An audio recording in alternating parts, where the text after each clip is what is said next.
Good evening, Professor. My name is Nathan Harrington, and welcome to my Unit 7 journal entry. Now, what makes for a good visual aid?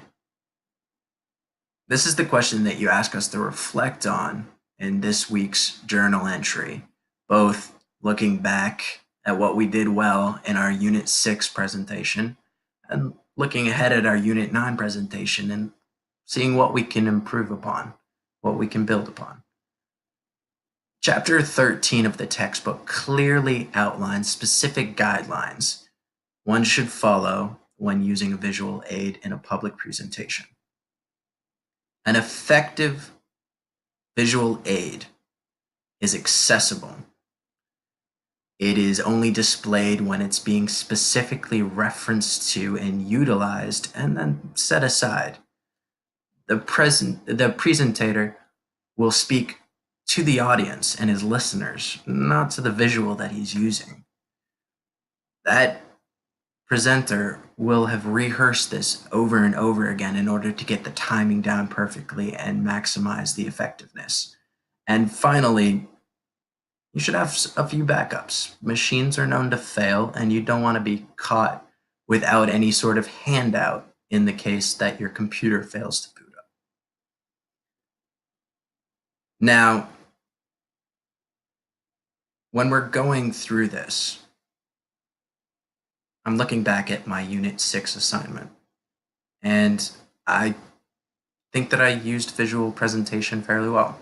I was wearing a uniform, there was a flag in the background, I wore a pin for my expert field medic badge, I brought a cat tourniquet out, and I only had it visible when I was either explaining what it was or using it on the patient. And finally, at the last minute, I brought out a pen, only for the briefest of seconds to use it. Now, looking ahead at my Unit 9 presentation, I've never used a PowerPoint presentation in a speech before. It's going to be a new experience. I'm looking forward to it, but obviously I'm a little bit nervous about it. I think that when I used my visual aid in my Unit 6 presentation, I was speaking to the audience and not to it. So it's going to be a little bit of a different dynamic when I'm using a PowerPoint presentation, but I think I'm going to apply the same sort of concentration that I did in my Unit 6 presentation. I'm going to have to rehearse over and over again to make sure that I get all of the timing down right, and I'm definitely going to have a few handouts just in case I can't get technology to work.